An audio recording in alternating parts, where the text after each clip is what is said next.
ولایت ہے کیا؟ اللہ سرکار غوث پاک رضی اللہ تعالیٰ نے خود جو ولایت کی تعریف فرمائی ہے، آپ نے پہلے فرمایا کہ نبوت سے بڑھ کر ولایت، النبوت فوق الولایت، نبوت سے اعلیٰ درجہ یہ ولایت کا ہوتا ہے۔ اور نبوت ہوتی کیا؟ تو فرمایا النبوت ذل الالوہیت، نبوت جو ہوتی ہے وہ معبود کا عکس ہوا کرتا ہے، پرتو ہوا کرتا ہے، مظہر ہوا کرتا ہے۔ اللہ نے قرآن میں فرمایا انی جاعل فی الارض خلیفہ، میں نے آدم کو زمین میں اپنا نائب بنا کر بھیجا، وہ قدرت الہی کا مظہر ہوا کرتا ہے نبی۔ پھر آپ نے فرمایا کہ ولایت کیا ہوتی ہے؟ تو فرمایا ذل النبوت، یہ نبوت کا پرتو ہوا کرتا ہے، نبوت کا وارث ہوا کرتا ہے۔ دنیا میں جتنے بھی اولیاء کرام پیدا ہوئے یا ہوں گے، سب کے تعلق سے یہ صوفیہ کا فیصلہ ہے کہ ہر ولی کسی نہ کسی نبی کے نبوت کے تابع ہوا کرتا ہے۔ اللہ تعالی ایک خاص اپنے وصف سے اس کو متجلی فرماتا ہے۔ صوفیہ فرماتے ہیں کہ اللہ تو نہ کسی بندے پر اپنی دو صفتیں ظاہر فرماتا ہے، صرف ایک صفت اپنی ظاہر فرماتا ہے۔ تو پتہ یہ چلا کہ جتنے اولیاء کرام ہیں، ان انبیاء کرام کے مظہر ہیں، ان کے پرتوں ہیں۔ اب سرکار غوث پاک رضی اللہ تعالی عنہ کس نبی کے پرتوں، جیسے مخدوم سمنہ رضی اللہ تعالی عنہ کے تعلق سے پڑھا میں نے کہ آپ فرماتے ہیں کہ اللہ تعالیٰ نے میری ولایت حضرت عیسیٰ علیہ السلام کی نبوت کے تابع رکھی، اور آپ یہ جان رہے ہیں کہ حضرت عیسیٰ علیہ السلام کی جو خصوصیات قرآن پاک فرقان حمید میں بیان کی گئی ہے، وہ سب مخدوم سمنہ رضی اللہ عنہ کی بارگاہ میں موجود ہے۔ تو آپ فرماتے ہیں کہ اللہ تعالیٰ نے میری ولایت، سرکار غوث پاک فرماتے ہیں کہ میری ولایت اللہ نے میرے جد امجد کہ وہ نبوت کے تابع رکھی ہے۔ قصیدہ غوثیہ شریف میں فرماتے ہیں وَإِنَّا لِكُلِّ وَلِيٍّ لَهُ قَدْمٌ وَإِنِّي عَلَىٰ قَدْمِ النَّبِيِّ بَدْرِ الْكَمَالِ، اللہ تعالیٰ نے میری ولایت میرے جد امجد کے نبوت کے تابع رکھی ہے۔ آپ کی نبوت کے تابع کا مطلب یہ ہے، کہا گیا کہ جتنے اولیاء انبیاء جو ہوتے ہیں وہ اللہ تعالیٰ کے مظہر ہوا کرتے ہیں۔ اولیاء جو ہوتے ہیں وہ انبیاء کرام کے مظہر ہوا کرتے ہیں، لیکن فرق ہمارے آپ کے نبی صلی اللہ علیہ وسلم اور کی مظہریت میں اور دیگر انبیاء کرام علیہ السلام کی مظہریت میں بڑا فرق ہے۔ دیگر انبیاء کرام علیہ السلام اللہ تعالیٰ کی صفات کے مظہر ہیں، لیکن ہمارے اور آپ کے آقا صلی اللہ علیہ وسلم اللہ تعالیٰ کی ذات و صفات دونوں کے مظہر ہیں۔ اسی طرح سرکار غوث پاک رضی اللہ تعالیٰ فرماتے ہیں کہ اللہ تعالیٰ نے مجھے اپنے جد امجد کے ذات و صفات کا مظہر بنایا۔ آپ کے خصائص مبارکہ میں بیان کیا گیا ہے کہ آپ جب کہیں تشریف لے جاتے تھے، بیٹھتے تھے، تو آپ کے جسم پر کبھی مکھی نہیں بیٹھتی تھی۔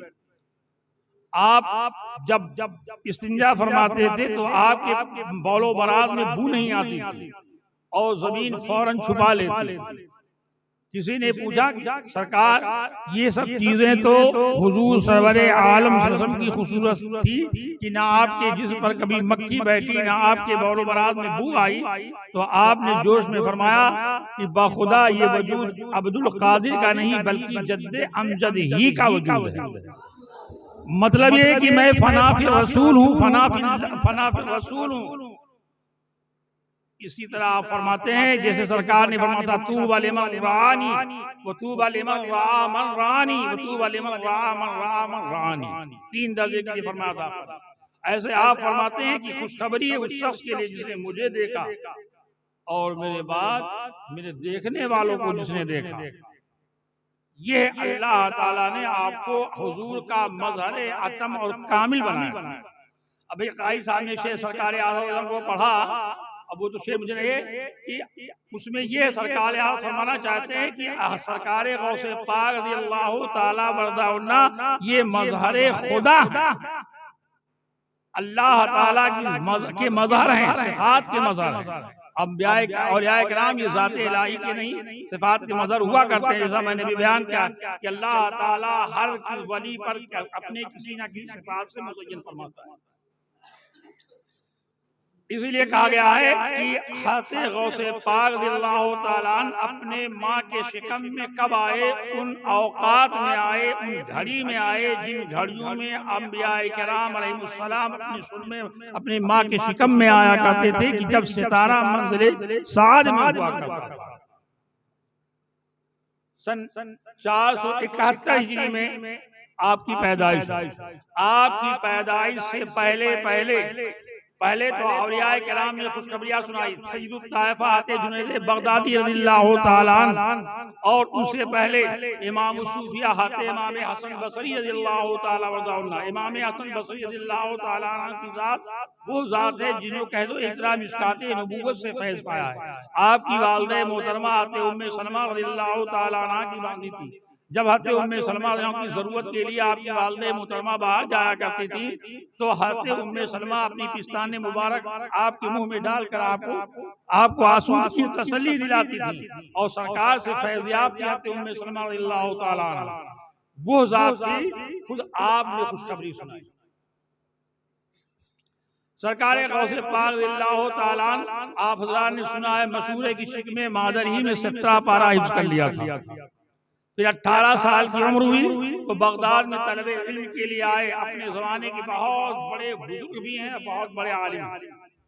تاج الوفا کا تاج العارفین کہا جاتا ہے کہ ابو الوفا ابن عقیل رضی اللہ تعالیٰ یہ وہ ہیں جن سے لکھا ہے کہ عراق میں 8 شخصیتیں ایسی ہیں جو بعد ممات یعنی اپنی زندگی میں بھی عالم میں تصرف فرماتی تھی اور مرنے کے بعد میں بھی تصرف فرمایا کرتی تھی. اس میں وہ 4 شخصیتیں ہیں جو حضرت تاج العارفین کے مرید ہیں. حضرت ابو سعید قیلونی رحمۃ اللہ تعالیٰ علیہ، حضرت بقاء ابن بطور رضی اللہ تعالیٰ عنہ، حضرت علی بن حیدی رضی اللہ تعالیٰ عنہ. یہ حضرات وہ شخصیتیں ہیں جن کے بارے میں حضرت معروف مطلب بہت سی شخصیتیں ہیں جس میں یہ ہے کہنا یہ ہے ان سے آپ نے علم حاصل کیا. علم دین کی راہ میں کتنی مشقت کتنی پریشانی اٹھائی ابھی آپ نے ہم سے پہلے پرنسپل صاحب سے آپ نے سنا کہ آپ کھانے کے لیے خود فرماتے ہیں کہ سال بھر گزر گیا کہ میں نے پتا کھا کے اپنی زندگی گزاری، گھاس پتیاں کھا کر، اور سال بھر صرف پانی پی کر گزارا، اور سال بھر بلا کھائے پیے میں ریاضت میں لگا رہا، حصول علم میں لگا. حصول علم میں کتنا لگے رہے؟ آپ فرماتے ہیں درست العلم حتی صرت کتبا، میں علم اس وقت تک حاصل کرتا رہا، اتنا حاصل کرتا رہا کہ علم کا فیضان یہ ہوا کہ اللہ نے مجھے مقام قطبیت پر فائز فرما دیا. ولایت کے 12 مقامات کچھ بزرگوں نے لکھا ہے، کچھ بزرگوں نے 7 مقامات لکھے، اعلیٰ نے ملفوظ میں 7 مقامات لکھے. اب بتانا مجھے یہ کہ قطبیت کا مدار کیا ہے؟ قطبیت اگر 12 لیا جائے تو 11واں مقام ہے، اور اگر 7 ہی لیا جائے تو 6واں مقام ہے مقام قطبیت. سرکار غوث پاک رضی اللہ تعالیٰ نے علم کو اتنا حاصل کیا کہ علم حصول علم سے اپنے رب کو راضی کر لیا کہ اللہ تعالیٰ نے آپ کو مقام قطبیت پر فرمایا. اور یہ آپ جان لیجئے ہم اور آپ سمجھتے ہیں کہ بزرگ وہی ہے جو تسبیح پڑھے تہجد پڑھے. حضرت معاذ بن جبل رضی اللہ تعالیٰ عنہ کی حدیث ہے، وہ بڑی لمبی حدیث ہے کہ آپ نے فرمایا ہے طالب علم جہاد ہے، اس کا ذکر کرنا تسبیح ہے، اسے حاصل کرنا فلاں تسبیح ہے. کیا ہے تو سرکار غوث پاک نے علم اتنی کوشش کیوں؟ اگر کوئی چاہتا ہے کہ میں قرب الہی حاصل کروں تو بغیر علم کے اللہ تعالیٰ کا قرب حاصل نہیں ہوتا. حضرت امام شافعی اللہ عنہ فرماتے ہیں مَتَّخَذَ اللَّهُ تَعَالَى وَلِيًّا جَاهِلًا، اللہ کبھی کسی جاہل کو علم شریعت سے غافل کو کبھی اپنا ولی نہیں بناتا ہے، اپنا اللہ تعالیٰ کسی کو اپنا وارث نہیں بناتا ہے. تو کہنا یہ تھا کہ سرکار غوث پاک رضی اللہ تعالیٰ عنہ کی عظمت بے پناہ اتنی ہے کہ اللہ سرکار اعظم رضی اللہ تعالیٰ عنہ نے فتح رضیہ میں لکھا کہ جس طرح نبوت وحبی ہوتی ہے، یعنی کوئی اپنی محنت اور مشقت سے نبی نہیں بن سکتا، منصب نبوت یہ اللہ کی فضل سے اللہ تعالیٰ عطا فرماتا ہے، ازل ہی میں نبیوں کا انتخاب فرما لیا، یوں ہی العظمت یوں ہی منصب ولایت بھی وحبی ہے، کسبی کہنے والا گمراہ ہے۔ اب یہ سمجھئے کہ بہت بڑی اللہ کی خاص عطا ہے، یہ اللہ کا فضل ہے۔ آپ حضرات نے سنا ہے کہ سرکار غوث پاک رضی اللہ تعالی عنہ نے ایک چور کو مقام ابدالیت بدلہ میں شمار فرمایا، ابدال بنا دیا، اور حضرت سیدنا شیخ احمد رفاعی رضی اللہ تعالیٰ عنہ فرماتے ہیں کہ سید احمد شیخ رفاعی رحمۃ اللہ تعالیٰ علیہ ہیں کہ جنہوں نے بارگاہ رسالت میں سلامی عرض کیا تھا تو سرکار محمد صلی اللہ علیہ وسلم نے اپنا دست مقدس باہر کیا تھا انہیں بوسہ لینے کے لیے، اور یہ بھی اپنے زمانے کے بہت بڑے بزرگ ہیں، بلکہ روایتوں میں آتا ہے کہ سرکار غوث پاک رضی اللہ تعالیٰ عنہ نے اپنی خالہ زاد ہمشیرہ کو سرکار امام رفاعی رضی اللہ عنہ کی بارگاہ میں بھیجا تھا ایک بیٹے کی طرف کے لیے۔ یہ من جانب اللہ انتظامات ہے۔ اب میں مقابلہ کے لیے نہیں بیٹھا ہوں کہ دونوں میں بزرگوں میں مقابلہ کروں، تو کہنا ہے کہ بہت بڑے بزرگ ہیں۔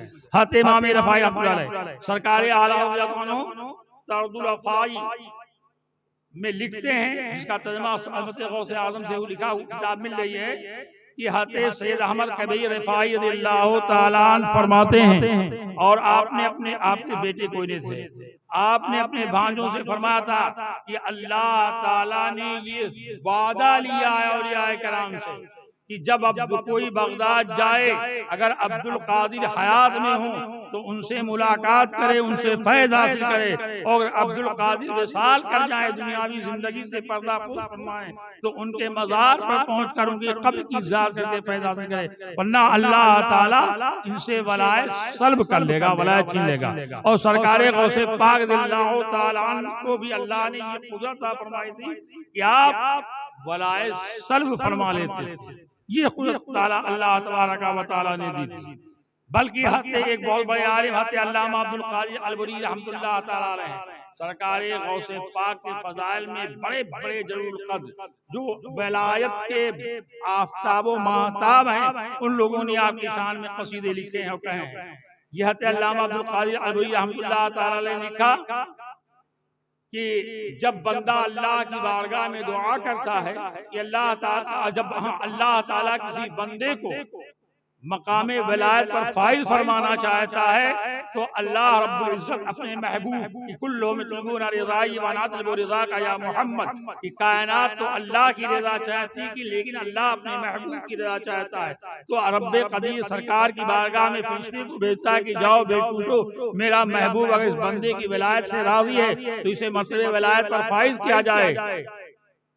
جب سرکار کی بارگاہ میں فرشتہ پہنچتا ہے تو سرکار دو عالم صلی اللہ علیہ وسلم فرماتے ہیں کہ میرے لاڈلے عبد القادر کے پاس جاؤ، اگر عبد القادر کی اس کی ولایت سے راضی ہے تو منصب ولایت پر اسے فائز کیا جائے۔ جب سرکار غوثت مآب کی بارگاہ سے اس بندے کی ولایت پر بہر لگ جاتی ہے تو پھر سرکار دو عالم صلی اللہ علیہ وسلم کی بارگاہ اور سرکار رب کی بارگاہ سے وہ ولایت کے منصب پر سرفراز ہوتا ہے۔ اور ایسے ہی میں نے سنا ہے، پڑھا تو نہیں خود پڑھا ہے، سنا ہے کہ جب بندہ اللہ کی بارگاہ میں کوئی دعا کرتا ہے اور اللہ تبارک و تعالیٰ اس دعا کی قبولیت سے پہلے اپنے محبوب کی رضا طلب کرتا ہے، اور اللہ تعالیٰ کے محبوب صلی اللہ علیہ وسلم اس دعا کی قبولیت پر رضا ظاہر کرنے سے پہلے سرکار غوث پاک رضی اللہ تعالیٰ عنہ کی بارگاہ میں بھیجتے ہیں کہ جاؤ اگر میرا بیٹا عبد القادر اس سے راضی ہو تو اس کو مرتبہ سرفراز قبولیت سے سرفراز کیا جائے۔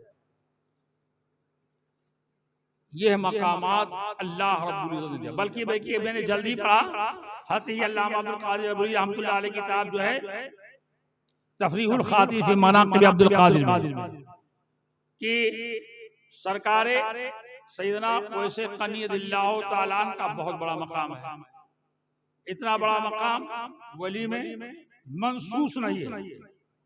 منصوص آپ لوگ سمجھ رہے ہیں کہ نہیں سمجھ رہے؟ یار میں منصوص مطلب کہ حدیث قرآن سے کیا کوئی ثابت ہو قابل سند سے، یہ ان کے بارے میں مشہور روایت ہے کہ سرکار دو عالم صلی اللہ علیہ وسلم نے حضرت سیدنا عمر فاروق اعظم رضی اللہ تعالیٰ عنہ حضرت مولا کائنات رضی اللہ تعالیٰ عنہ کو اپنا جبہ مبارک دے کر بھیجا تھا اور کہا تھا کہ جب تمہیں اویس مل جائیں قرن کے رہنے والے تو ان سے میری امت کے لیے دعائے مغفرت کرا لینا اور اپنے لیے کرا لینا۔ اب اللہ عبد القادر رحمۃ اللہ علیہ اس کے تحت لکھتے ہیں کہ جب حضرت سیدنا اویس قرنی رضی اللہ تعالیٰ عنہ نے یہ دعا کی کہ اے رب قدیر امت محمدیہ کو بخش دے،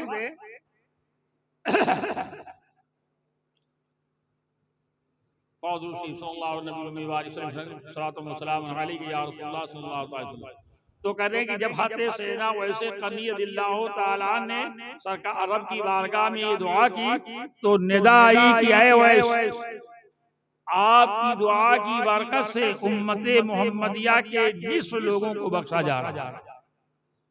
آپ نے رب کی بارگاہ میں کہا رب قدیر آخر 20 میں تو پوری امت کے لیے دعا کر رہا ہوں، تو کہا کہ میں اپنے محبوب عبد القادر کی دعا کی برکت سے پوری امت محمدیہ کو بخشوں گا۔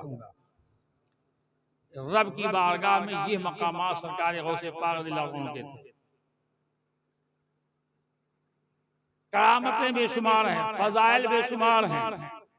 ہم اکابیر کی حیات طیبہ پڑھ کر ہمیں آپ کو مولوی ہونے کے حیثیت سے علمی خوبیاں ان کی جاننا ضروری ہے اور عملی خوبیاں جاننا۔ ابھی آپ نے پڑھا کہ سرکار غوث پاک رضی اللہ عنہ کو سنا کہ سرکار غوث پاک نے فرمایا کہ انسانی خوبی میں کیا ہے، پہلے علم ہو، پھر عمل ہو، پھر علم سکھانا۔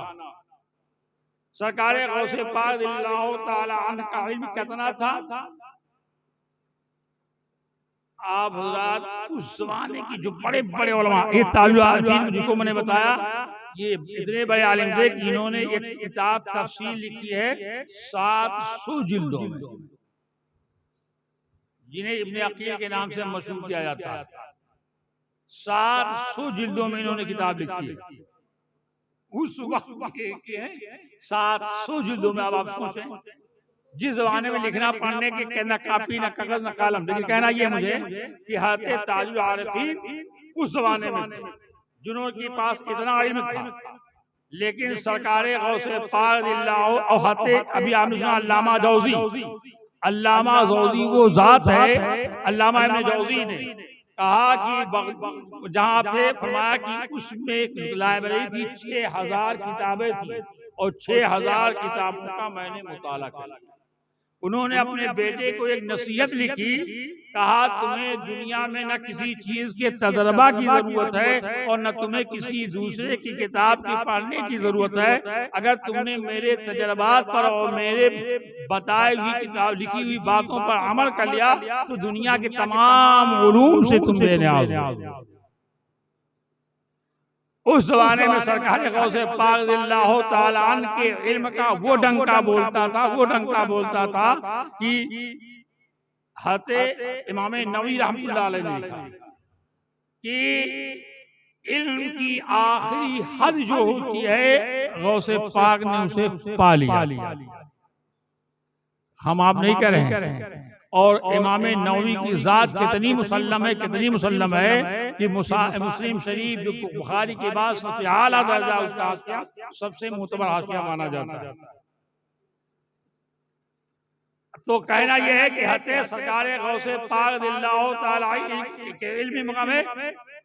حافظ ابن کثیر جسے وہابیہ بہت مانتے ہیں، حالانکہ ایسی کوئی بات نہیں، وہ وہابی نہیں تھے حافظ ابن کثیر، لیکن یہ جیسے علامہ ابن جوزی کو اعلیٰ حضرت نے لکھا کہ بے رحم ناقد، جس پر چاہتے تھے بلا دریغ تبصرہ فرماتے تھے۔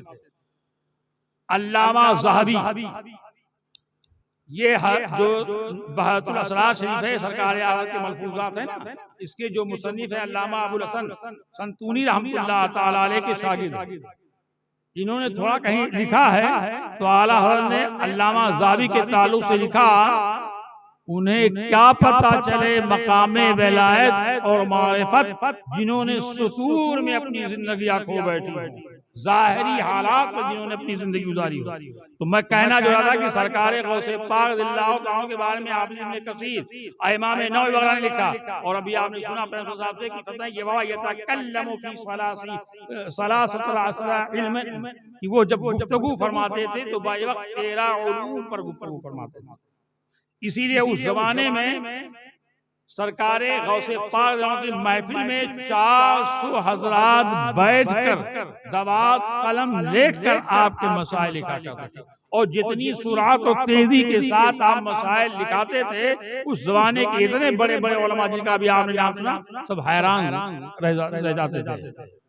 بعض لوگ کہتے ہیں سرکار غوث پاک رضی اللہ عنہ حنبلی تھے، ایسی بات ہے. خط علامہ عبدالوہاب شعرانی رحمۃ اللہ تعالی علیہ نے میزان الشریعۃ الکبریٰ میں لکھا کہ اولیاء کرام جب تک کہ عین شریعت تک نہیں پہنچتے ہیں اس وقت تک تو مجتہدین کے مقلد ہوا کرتے ہیں، لیکن جب یہ عین شریعت پر پہنچ جاتے ہیں تو یہ تقلید سے بے نیاز ہو جایا کرتے ہیں. سرکار غوث پاک رضی اللہ تعالیٰ عنہ وہ انہی میں سے نہیں بلکہ ان کے سردار ہیں جو لوگ عین شریعت پر پہنچ چکے ہیں. سرکار اسی لیے کہا گیا کہ آپ سارے مسالک یعنی حنفی، شافعی، حنبلی، مالکی سارے مسالک پر آپ فتویٰ دیا کرتے تھے. اور یہ کیوں نہ دنیا میں اللہ کے نبی نے فرمایا کہ جب بددینی پھیلے گی، برائیاں پھیلے گی، سنت ترک ہوگا تو اللہ تعالیٰ ایک مجدد پیدا فرمائے گا جو دنیا کے اندر سنت کو زندہ کرے گا. تو مجددین تو بہت پیدا ہوئے، ہوتے رہیں گے، لیکن ان القابات میں دین کی احیاء میں ایک لقب آتا ہے محی الدین. یہ لقب ایسا ہے جو سرکار غوث پاک رضی اللہ تعالی عنہ سے پہلے کسی کو نہ ملا، اور اب نہ تو قیامت تک امید کی جا سکتی کسی کو ملا. محی الدین کا مفہوم حضرت علامہ عبدالحق محدث دہلوی رضی اللہ تعالیٰ عنہ نے اخبار الاخیار میں لکھا، ابھی میں پڑھ رہا تھا. اخبار الاخیار میں لکھا کہ 3 لفظ ہیں: اسلام، ایمان، دین. اسلام کسے کہتے ہیں؟ دورے والے، سالے والے بتاؤ. ظاہری اعمال، جس کے ظاہری اعمال درست ہوں وہ اسلام کا اطلاق ظاہری اعمال پر ہوتا ہے. ایمان کس پر بولا جاتا ہے؟ دل کے باطنی کیفیت کو تصدیق قلبی کا نام ہے. گیا ایمان کا تعلق دل کی کیفیات سے ہے اور اسلام کا تعلق ظاہر اعضاء ہے، افعال جوارح سے ہے. آپ نے لکھا کہ دین، ایمان اور اسلام کے مجموعے کا نام ہے. گویا سرکار غوث پاک رضی اللہ تعالی عنہ نے دین کے ظاہر کو بھی سنوارا، دین کے باطن کو بھی سکھارا، لوگوں کے دلوں کو بھی مجلہ فرمایا اور لوگوں کے اعمال کو بھی سنا کیا. لقب اس زمانے میں مریداں دیتے ہیں، اور بہت کوئی فرما بردار شاگرد ہوگا چاپلوس تو وہ لقب دے دیتا ہے. ہاں، یہ لقب سرکار غوث پاک رضی اللہ تعالیٰ عنہ کو اللہ نے عطا فرمایا. کسی بندے نے، کسی مرید نے، کسی کا نام ہے شہدہ اور فریفتہ عاشق نے نہیں فرمایا ہے. آپ فرماتے ہیں کہ میں سن 470 ہجری میں پیدائش ہے، 18 سال کے بعد آپ نے علم حاصل کیا. پہلے 30 سال آپ نے علم، 2 سال میں تو اللہ نے آپ کو تمام علوم ظاہری باطنی سے منور فرما دیا. 30 سال تک آپ نے علمی کمالات کی. 30 سال کے بعد 40 سال تک، ابھی آپ نے سنا کہ 91 سال تک حضرت حیات تھی، 40 سال تک آپ نے لوگوں کے دلوں کو صاف اجلا فرمایا. تو یہ 30 سال والی جو بتا رہا کہ جب آپ کے یہ سال تو 511 ہجری میں آپ فرماتے ہیں جمعہ کے دن میں جامع مسجد جا رہا تھا. راستے میں پہنچا تو دیکھا ایک شخص بہت کمزور، ناتواں، نحیف ہے اور اس کی آواز بھی ہلکی نکل رہی ہے. جب اس نے مجھے دیکھا تو کہا عبدالقادری السلام علیکم. السلام علیکم کہا کہ میں نے اسے اپنا ہاتھ رکھایا. غمگساری یہ بڑی چیز ہے. آپ نے کہتے ہیں میں نے اسے جیسے ہاتھ لگایا تو پھر وہ صحت مند، توانا، تندرست ہو کے کھڑا ہو گیا اور کہا حضور میں آپ کے جد امجد کا دین اسلام ہوں. میں کمزور ہو گیا تھا. اس زمانے میں تاتائیوں نے بڑا گڑبڑ کیا تھا اور اس سے زیادہ کرامتہ اور باطنیہ تھے جہاں شخصیت پھیل رہی تھی. اسی لیے سرکار غوث پاک سے جتنا وہ چڑھتے ہیں امیر معاویہ رضی اللہ تعالیٰ عنہ سے، ایسے ہی بعد میں حضرت سیدنا غوث پاک سے بھی چڑھتے ہیں۔ تو کہنا یہ تھا کہ سیدنا غوث پاک رضی اللہ تعالیٰ عنہ فرماتے ہیں کہ میں 511 ہجری میں جا رہا تھا، تو میں نے سلام کیا، میں نے اسے اٹھایا تو اس نے مجھے کہا کہ تم محی الدین ہو، تم نے دین کو زندہ کیا۔ آپ فرماتے ہیں کہ میں پہنچا، جب جمعہ کے بعد میں پہنچا تو لوگ مجھے اسی لقب سے السلام علیکم یا محی الدین، السلام علیکم یا محی الدین، السلام علیکم یا محی الدین کہہ کے پکار رہے۔ یہ آپ کے دینی کمالات اور اخروی کمالات کا یہ مطلب سمجھو کہ آپ نے فرمایا اپنے بارے میں کہ اللہ تعالیٰ نے مجھے ان لوگوں میں رکھا ہے جو بروں کو نیک بخت بناتے ہیں اور نیک بختوں کو برا بناتے ہیں۔ اللہ نے میرے ہاتھ میں وہ رکھا ہے۔ سرکار اللہ نے فرمایا کہ جو آپ نے فرمایا ہے کہ انی ارد القضاء بعد ما ابرما، کہ میں تقدیر مبرم غیر حقیقی کو بدل دیا کرتا ہوں، یہ وہی ہے کہ اللہ تبارک و جہاں تک عام بزرگوں کی رسائی نہیں ہوتی ہے، سرکار غوث پاک وہاں پہنچ جاتے ہیں۔ ایک آپ کے زمانے کے ایک بہت بڑے ولی آتے سید عبد الرحمن تنفوسی رضی اللہ تعالی، یہ اپنے بارے میں فرماتے تھے انا بین الاولیاء کالکرکی کے فی الطیور، میرا مرتبہ اولیاء میں ایسے ہے جیسے کا نام ہے سارس پرندے کا مرتبہ پرندوں میں ہوتا ہے۔ سارس بہت کمزور پرندہ ہوتا ہے نا، تو بڑا طاقتور بڑا عظیم پرندہ ہوتا ہے اور بڑا بھی ہوتا ہے، رحیم شہیم بھی ہوتا ہے، پرندے کی حیثیت سے رحیم شہیم ہوتا آتی نہیں ہو جاتا ہے۔ جیسے آج ایک رقم سے کہہ رہا تھا کہ چوہے بھی شیر سے بڑا ہوتے ہیں۔ پڑھو درود پاک صلی اللہ نبی نبی وآلہ وسلم صلاۃ و سلام علیک یا رسول اللہ صلی اللہ تعالی علیہ وسلم۔ تو آپ نے فرمایا کہ انا بین الاولیاء کالکرکی فی الطیور، میں ایسے ہوں اولیاء میں جیسے سارس پرندہ اولیاء میں ہوتا ہے۔ آپ کی ایک مرید تھی حضرت سید احمد رحمۃ اللہ تعالی، انہوں نے فوراً اپنا کپڑا نکال کر پھینکا کہ میں آپ سے کشتی لڑوں۔ کہا مریدوں نے، جب حضرت عبد الرحمن تنفوسی کے مریدوں نے دیکھا تو کہا ارے حضور اس کی یہ، تو آپ نے کہا کہ رک جاؤ، کوئی اس کے قریب نہیں جائے گا، اس کے روئیں روئیں سے تجلیات الہی کا ظہور ہو رہا ہے، اس کے روئیں روئیں سے تجلیات الہی کا ظہور ہو رہا ہے۔ یہ کیا تھا؟ سرکار غوث پاک کا فیضان۔ آپ نے کہا آپ اپنا کپڑا پہن لو، میں کشتی نہیں لڑوں گا۔ کہا جب بندے نے نکال دیا پہنے گا نہیں، پھر آپ نے کہا اس کپڑے کو نہیں پہنوں گا۔ وہاں سے مولوی نادوریات نے لے گیا، فرمایا آپ نے اپنا ہاتھ بڑھایا، اپنی بیوی سے اپنا خدا مانگا اور ہاتھ میں آگا پہن لیا۔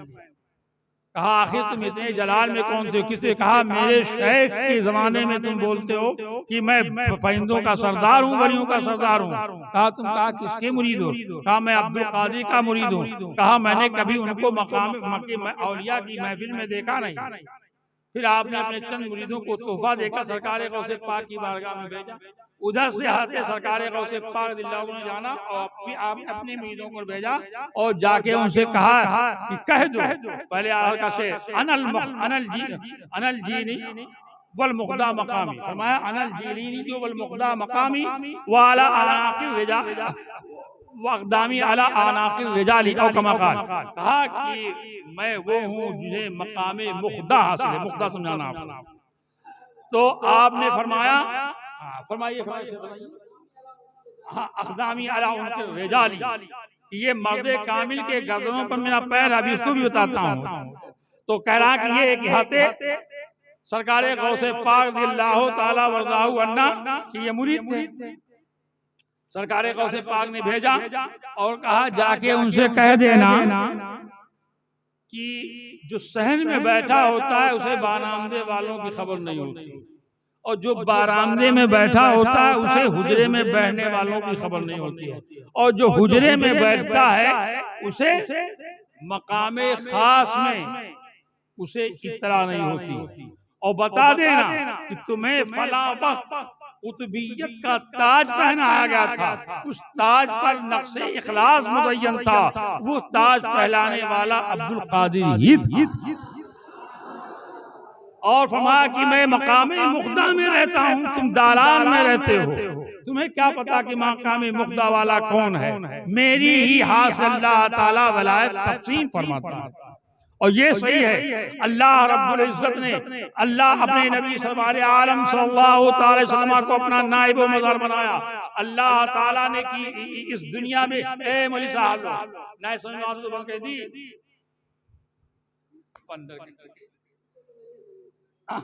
کہاں سمجھ میں آئے گا؟ مقدار کیا سمجھیں گے؟ بس اب ختم ہو رہی ہے بات۔ چلو درود پاک صلی اللہ علیہ وسلم یا رسول اللہ صلی اللہ علیہ وسلم۔